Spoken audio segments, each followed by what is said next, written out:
Can Japan's married women finally keep maiden names after business lobbies push for new law?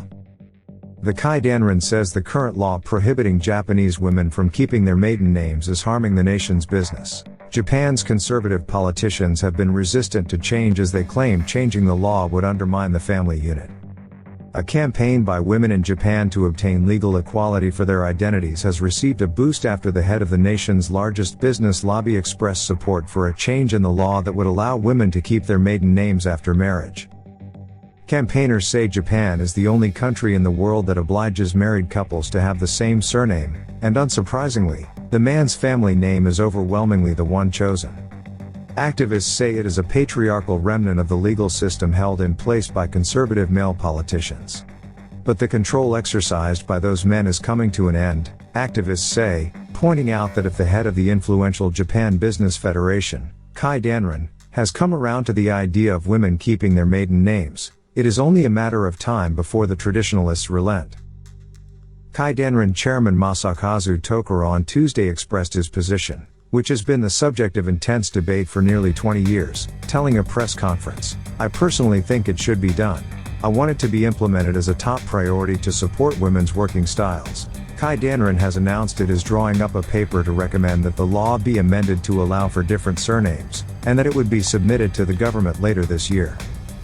Tokuro also said he was surprised at why the question has been left hanging for so long, after a Justice Ministry panel recommended in 1996 that the Civil Code be amended to allow for separate surnames. The panel's recommendations did not go further, as conservative members of the Diet indicated they would fight it because it would undermine the cohesion of the family unit and weaken traditional values.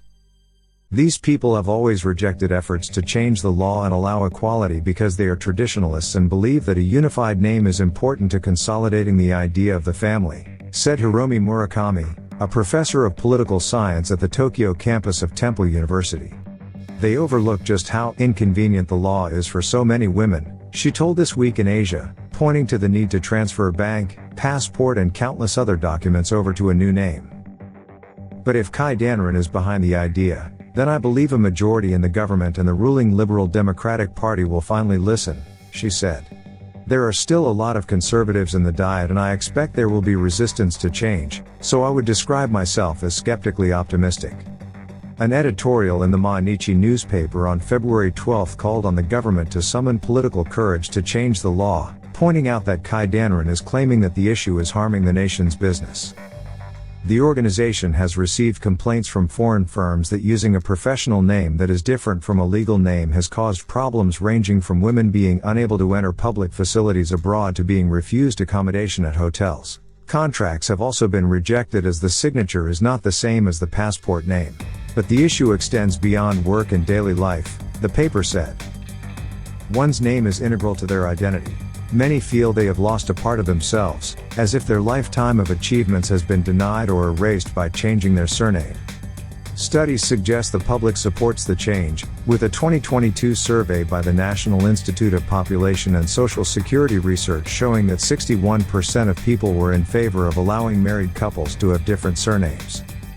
Among companies, 84% said people should be able to keep the names they had at birth, according to a study by the Institute of Labor Administration. An increasing number of women are unofficially switching back to using their former family names, causing companies enormous confusion, said Sumi Kawakami, a lecturer at Yamanashi Gakuin University who focuses on women and gender issues.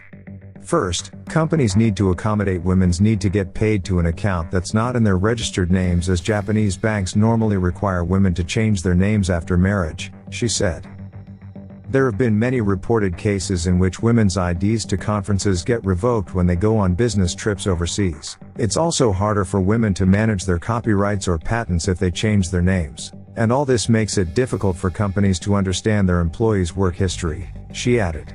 The issue becomes especially complicated when women, using their maiden names for business, hold high-profile positions in companies. And Kawakami knows of the potential problems from her own experiences. I went through the humiliation of changing my name once when I got married and then, for a second time, when I got divorced. Each time, I had to change all my IDs, bank accounts and even my child's koseki, family register, she said. On one occasion, while traveling to the US, Immigration officials demanded that she provide evidence of her relationship to her daughter. "Stories and papers I wrote under my ex-husband's surname are not credited as my work," she added. "I wouldn't have to go through such humiliation if I had not changed my name. Men do not need to undergo that sort of scrutiny."